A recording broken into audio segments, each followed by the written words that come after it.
All right, let's take a minute to talk about another one of my favorite 8-bit computers, the Atari 8-bit computer line. Now, what you got before you here is the Atari 130XE.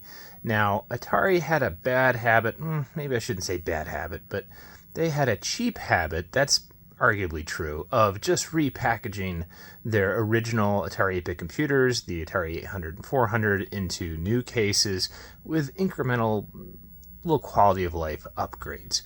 This is one of the last of the computers in that line, the Atari 130XE, and the only thing that really I think would set this apart from the earlier iterations of the Atari 8-bit computer line is the fact that it has 128 kilobytes of RAM.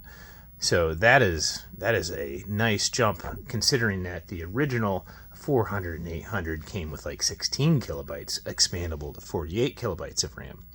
Now, one of the great things about this system, and one of the reasons I like to highlight this when I talk about my collection, is that having grown up in the 80s, there's hardly a better system from that era to highlight and to play arcade games from the late 70s into the early 80s.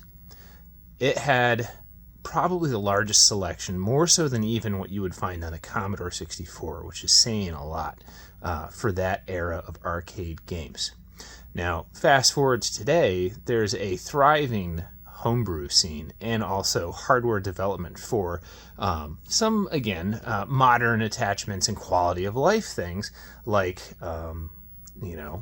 these multi-carts like this, or various carts to load disk images like one I have in now, which name escapes me. Now, the great thing about the system is there's a lot of very talented programmers that have taken advantage of a lot of programming tricks of the trade that frankly they've learned from other programmers over the decades to get more and more out of this system. And there's a thriving homebrew scene. You can even buy modern games that are boxed off of like AtariAge.com. However, I want to highlight just one homebrew today.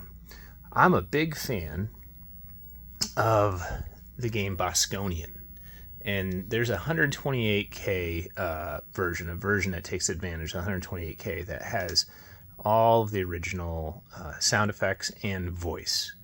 So let's show you just a little bit of Bosconian.